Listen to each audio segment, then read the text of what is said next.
Bismillahirrahmanirrahim. Assalamualaikum warahmatullahi wabarakatuh. Perkenalkan, nama saya Anissa Triana. Saya berasal dari Prodi Administrasi Bisnis 6 Angkatan 2021 dengan NIM 209211153. Pada kesempatan kali ini, saya akan memaparkan sedikit materi mengenai integrasi regional AFTA.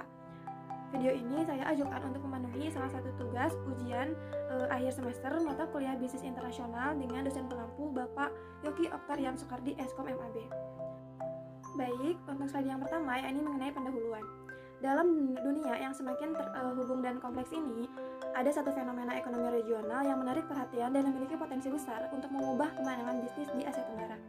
Dapatkah kamu membayangkan bagaimana sih sebuah inisiatif yang menghapus batasan perdagangan di antara negara-negara ASEAN, membuka peluang baru dan mendorong pertumbuhan ekonomi di wilayah tersebut? Nah, inilah yang akan kita eksplorasi bersama dalam video ini saat kita menyelami ASEAN Free Trade Area atau yang lebih dikenal dengan AFTA. Baik, selanjutnya mengenai pengenalan AFTA dan tujuannya. Sekarang, mari kita mulai dengan pengenalan singkat tentang AFTA dan tujuan yang melatar belakangi pembentukannya. AFTA atau singkatan dari ASEAN Free Trade Area adalah sebuah perjanjian ambisius yang dilahirkan oleh negara-negara anggota ASEAN dengan tujuan utama yakni untuk meningkatkan integrasi ekonomi di kawasan tersebut dan menghapuskan hambatan perdagangan seperti tarif dan hambatan non-tarif di antara negara-negara anggota. Namun, apa sih yang membuat AFTA begitu menarik? Faktanya, perjalanan AFTA dan integrasi ekonomi di ASEAN memiliki sejarah yang kaya dan penuh tantangan yang menarik untuk ditelusuri. Dalam prosesnya, AFTA telah mengubah lanskap perdagangan intra-ASEAN untuk menciptakan kesempatan baru dan membawa manfaat signifikan bagi negara-negara anggota. Selanjutnya, yakni mengenai tantangan dalam implementasi AFTA. Sejalan dengan ambisinya yang tinggi, AFTA juga dihadapkan pada tantangan-tantangan yang perlu untuk diatasi. Ada 3 aspek kritis dalam implementasi AFTA. Yang pertama yaitu perbedaan tarif dan hambatan non-tarif. Salah satu tantangan utamanya adalah perbedaan tarif dan hambatan non-tarif. Perbedaan tarif sendiri yaitu bea masuk pada barang impor dan hambatan non-tarif yaitu seperti peraturan dan prosedur yang berbeda yang dapat mempengaruhi arus perdagangan intra-ASEAN. Menurut data dari ASEAN Statistical Yearbook tahun 2020, terdapat perbedaan tarif yang signifikan antara negara-negara anggota ASEAN. Sebagai contoh, pada tahun 2019, tarif rata-rata ASEAN untuk barang-barang industri adalah sekitar 4,1%. Namun, terdapat perbedaan signifikan antara negara-negara anggota. Tarif tertinggi ditemukan di negara Myanmar dengan 6,5%, sedangkan untuk tarif terendah ditemukan di negara Singapura dengan 0,0% karena telah mencapai tarif 0 untuk sebagian besar barang. Hambatan non-tarif juga menjadi tantangan dalam implementasi AFTA. Contoh, hambatan non-tarif meliputi regulasi impor yang kompleks, persyaratan sertifikasi produk yang berbeda, serta perbedaan produk dan standar di setiap negara.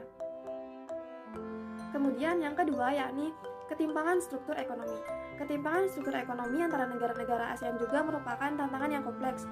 Setiap negara memiliki kekuatan dan kelemahan ekonomi yang berbeda, termasuk sektor industri, sumber daya manusia, dan tingkat pengembangan infrastruktur. Ketimpangan ini dapat mempengaruhi implementasi AFTA secara keseluruhan. Menurut laporan ASEAN Economic Community Chartbook tahun 2020, terdapat perbedaan yang signifikan dalam struktur ekonomi antara negara-negara anggota ASEAN. Sebagai contoh, negara Singapura memiliki ekonomi yang lebih terdiversifikasi dengan fokus pada sektor jasa dan manufaktur tinggi. Sementara, untuk negara-negara lain seperti Laos dan Myanmar masih didominasi oleh sektor pertanian.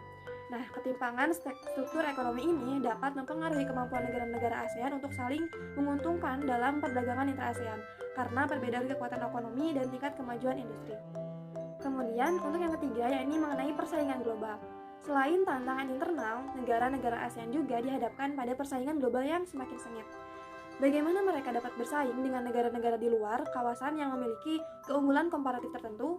Dalam konteks AFTA, kita akan melihat bagaimana AFTA dapat membantu negara-negara ASEAN beradaptasi dengan persaingan global ini. Dari data ASEAN Economic Community Scorecard menunjukkan bahwa peningkatan pesat persaingan global.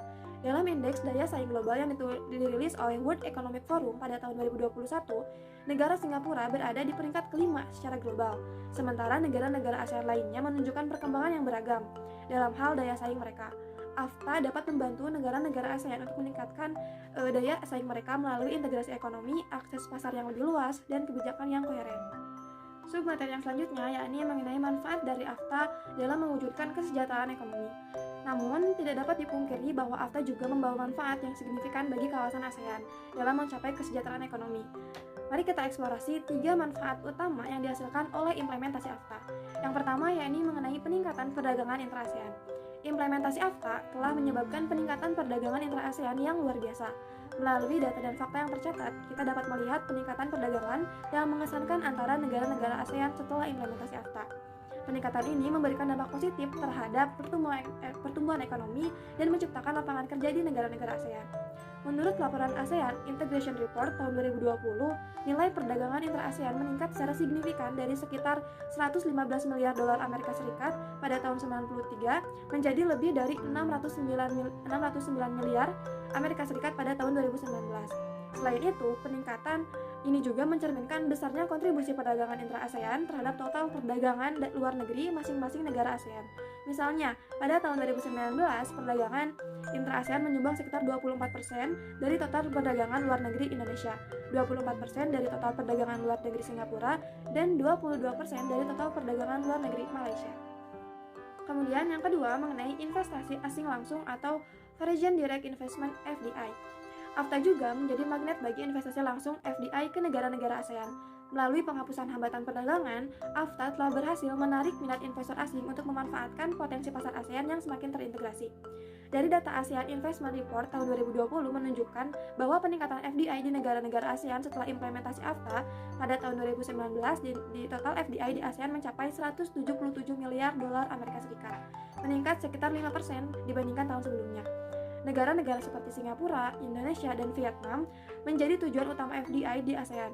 Hal ini menunjukkan bahwa AFTA telah membuka pintu bagi investor asing untuk berinvestasi di berbagai sektor di kawasan ASEAN. Kemudian yang terakhir yakni mengenai kesempatan kerja dan pertumbuhan ekonomi. AFTA juga memberikan dampak positif dalam menciptakan peluang kerja baru dan mendorong pertumbuhan ekonomi di ASEAN.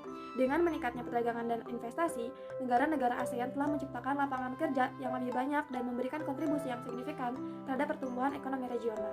Menurut laporan ASEAN Labor Market Update tahun 2021, implementasi AFTA telah menciptakan lebih dari 14 juta lapangan kerja baru di negara-negara ASEAN antara tahun 2007 sampai 2019. Selain itu, pertumbuhan ekonomi juga terdorong oleh AFTA. Pada tahun 2019, pertumbuhan ekonomi rata-rata negara-negara ASEAN mencapai 4,4%, dengan beberapa negara seperti negara Vietnam dan negara Filipina mencatat pertumbuhan ekonomi yang lebih tinggi. Nah, kesimpulannya, dengan demikian, ASEAN Free Trade Area atau AFTA telah membuka jalan bagi integrasi ekonomi yang lebih dalam di kawasan ASEAN. Meskipun menghadapi tantangan, AFTA juga telah membuktikan dirinya sebagai kekuatan pendorong pertumbuhan, pencipta lapangan pekerjaan, dan pilar kesejahteraan ekonomi di Asia Tenggara. Sebagai mahasiswa yang bersemangat dan visioner, mari kita terus untuk mengawal dan mendukung perjalanan AFTA menuju masa depan yang lebih cerah bagi ASEAN. Mungkin sekian yang dapat saya sampaikan. Billahi taufiq wal hidayah. Wassalamualaikum warahmatullahi wabarakatuh.